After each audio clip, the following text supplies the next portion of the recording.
SSC পরীক্ষার result তুমি পেয়ে গেছো, এখন চিন্তা করছো যে এবছর আমি প্যারামেডিক্যালে ভর্তি হব ভাইয়া, বাট দিন শেষে আমি জানি না কোনো কিছুই এটার মানবন্টন কেমন হয়, কোন মানবন্টনের পরীক্ষা হয়, কত মার্ক পেলে আমি সরকারি প্যারামেডিক্যালে চান্স পাবো। সো তোমরা অনেকে অধিক আগ্রহ নিয়ে বসে আছো। সো আজকে এই বিষয়টা নিয়ে আলোচনা করবো। দেখো, প্যারামেডিক্যাল ভর্তি প্রস্তুতি তুমি কিভাবে প্রস্তুতি নিবা, কোন জিনিসগুলো তোমাকে ম্যানুয়ালি পড়তে হবে, জানতে হবে। দেখা যাচ্ছে এখানে একটু ভালো করে পড়লেই তুমি অনায়াসে কিন্তু এখানে একটা আসন সুনিশ্চিত করতে পারবা। সো আমরা আজকে জানবো আইএসটি হচ্ছে আইএসটি ও ম্যাথস এর হচ্ছে সিলেবাস সম্বন্ধে। সিলেবাসটা আমাদের জানাটা অত্যন্ত গুরুত্বপূর্ণ। এখন মানবন্টন আসি। দেখো, বাংলায় 15, ইংরেজিতে 15, গণিতে 15, পদার্থবিজ্ঞানে 15, রসায়নে কত, আর রসায়নে হচ্ছে আমাদের 15, জীববিজ্ঞানে 15 এবং সাধারণ জ্ঞান আমাদের থাকবে হচ্ছে 10 মার্ক। এই টোটাল তোমাদের এখানে কত মার্ক? দেখো, টোটাল তোমাদের কিন্তু এখানে এই যে 100 মার্ক। এই 100 মার্কের তোমার এখানে কি হবে? ভর্তি পরীক্ষা হবে। তার মানে এই 100 মার্কের উপরে তোমার কিন্তু মেধা তালিকা প্রণয়ন করা হবে। আমরা জানি জিপিএ এর উপরে মার্ক তোমার এসএসসির জিপিএ, এসএসসি জিপিএ কে 2 দ্বারা গুণ করে দেখো যে তোমার 10 এর মধ্যে কত আছে। এখানে হচ্ছে এই 100 ভর্তি পরীক্ষার জিপিএ এর উপরে হচ্ছে 10 মার্ক। টোটাল তোমাদের 110 মার্কের উপরে জাতীয় মেধা তালিকা প্রণয়ন করা হবে। এখন কথা হচ্ছে যে ভাই, এইগুলো আমি কোন জিনিসগুলো পড়বো? আমি কি এসএসসি লেভেলের পড়বো নাকি বিভিন্ন চাকরি পরীক্ষা আসার পড়বো?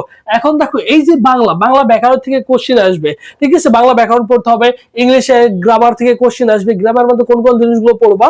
সো এরকম শর্ট সাজেশন কিন্তু বিগত বছর মতো এবছর রেডি করা আছে। যেমন বাংলার জন্য প্রায় 700 এমসিকিউর একটা রেডি করা রয়েছে পিডিএফ, ইংলিশের জন্য 400 এমসিকিউর একটা পিডিএফ রেডি করা রয়েছে। এরপরে বিগত 15 বছরের আসা কোশ্চেন গুলো অ্যানালাইসিস করে এমসিকিউ আকারে দেওয়া আছে, সেগুলো তুমি পড়তে পারছো। এরপরে পদার্থ রসায়ন জীববিজ্ঞানের জন্য কমপ্লিট একটা এমসিকিউ যেভাবে পরীক্ষায় আসবে ওইগুলোই তোমাদের জন্য নির্বাচন করা আছে। ওইগুলো জাস্ট পড়ে যাবা, বিগত বছর মতো এবছরে তোমরাও কিন্তু চান্স পেয়ে যাবা, ঠিক আছে? এখন ওইগুলো তুমি কোথায় পাবা? তোমাদের জন্য স্পেশালি সেই ব্যাচটা রয়েছে, যেখানে এখন কোশ্চেন করতেই পারো যে ভাইয়া আমাদের আবেদন কবে শুরু হবে বা কিভাবে আবেদন করব। সো সব কিছু কিন্তু আমাদের ওই গ্রুপেই তুমি কিন্তু পেয়ে যাচ্ছ। তাহলে কি করবা? দেখো, 100+ এক্সাম দিতে পারবা। কেমন এক্সাম? দেখো, এই যে এইগুলোর উপর ভিত্তি করে 100+ এক্সাম দিতে পারবা। ওই এক্সাম গুলো তুমি নিজে নিজে কি করতে পারো? সলভ করতে পারো। ওখানে অনেকগুলো কি আছে, এমসিকিউ আছে, যে মডেলে তোমাদের পরীক্ষা হবে ওইভাবে। তাহলে ওইগুলো সুন্দর করে তুমি সলভ করে গেলা, ওইগুলো পেয়ে যাচ্ছ। এরপর দেখো, এরপরে তো ওগুলো পাচ্ছ। এরপরে সকল বিষয় সাজেশন, যে পিডিএফ এর কথা বললাম, প্রত্যেকটা সাবজেক্টের জন্য সাজেশন গুলো তুমি কিন্তু এখানে পেয়ে যাচ্ছ। তার মানে দেখো, সব সাবজেক্টের সাজেশন 100+ হচ্ছে এমসিকিউ। ফি হচ্ছে মাত্র 200 টাকা, জাস্ট অনলি 200 টাকা। কারণ একটা বই কিনতে গেলে তোমার হচ্ছে 350 থেকে 500 টাকা লেগে যায়। সো সেখানে তুমি কিন্তু জাস্ট 200 টাকা ফি দিয়ে পিডিএফ সাজেশন সহ সবগুলো পেয়ে যাচ্ছ। জাস্ট কি করবা? 01581595014 এই নম্বরে কি করবা? এই নম্বরে 200 টাকা বিকাশ বা নগদ সেন্ড মানি করে এই নম্বরে হোয়াটসঅ্যাপে নক দিবা, দিয়ে লাস্ট নাম্বার জানাবা, দিয়ে আমাকে বললে সকলের সাথে গ্রুপে অ্যাড করে দেবো এবং সঙ্গে সঙ্গে সেই পিডিএফ এবং সাজেশন এক্সাম গুলো তোমাকে দিয়ে দেওয়া হবে, ঠিক আছে? আর এটা হচ্ছে আমাদের ফেসবুক পেজ, সবুজ স্যার লিখে ফেসবুক অপশনে সার্চ করলে আমাদের অফিশিয়াল ফেসবুক পেজ পেয়ে যাবে। এই পেজে এসএমএস করলে ভাই তোমাকে রেসপন্স করবে। সো যে কোনো প্রবলেম ফেস করলে অবশ্যই কি করতে পারো? ভাইয়ের সাথে যোগাযোগ করতে পারো। সো মোটামুটি ধারণা পেয়ে গেছে। এখন কথা হচ্ছে, এখানে পাস মার্ক আমরা জানি কত। পাস মার্ক হচ্ছে 100 এর মধ্যে মিনিমাম 40টা এমসিকিউ কালেক্ট করতে হবে। কত?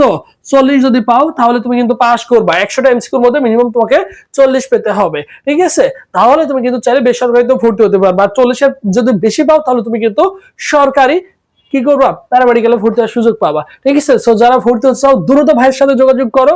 সবকিছু তোমাকে গাইডলাইন দিয়ে দিতে হবে, কবে আবেদন শুরু হচ্ছে, কবে শেষ হচ্ছে, কিভাবে আবেদন করবা, ভর্তি পরীক্ষা কোথায় হবে, কোনো কিছু টেনশন করতে হবে না, সাজেশন নিয়ে ভাবতে হবে না। জাস্ট যতটুকু দিব ততটুকু তোমাকে পড়াশোনা করতে হবে। জাস্ট লাস্ট মুহূর্তে, যেহেতু দেখো ইন্টারমিডিয়েট কমপ্লিট করার পরে বিভিন্ন পাবলিক ইউনিভার্সিটি বলো, মেডিকেল বলো, সেটার জন্য কি করতে হয়? প্রিপারেশন নিতে হয়, প্রচুর পড়াশোনা করতে হয়। বাট তুমি কিন্তু দিন শেষে এখান থেকে কিন্তু ভালো কিছু করতে পারবা, ঠিক আছে? সো যারা প্রিপারেশন নিতে চাচ্ছ বা প্যারামেডিক্যালে ভর্তি হবা মনিস্টেড করেছো, অবশ্যই ভাইয়ের সাথে এই নম্বরে হোয়াটসঅ্যাপে যোগাযোগ করলে হবে। সো সবাই ভালো থাকো, সুস্থ থাকো। পরবর্তীতে আবার তোমাদের সাথে দেখা হচ্ছে।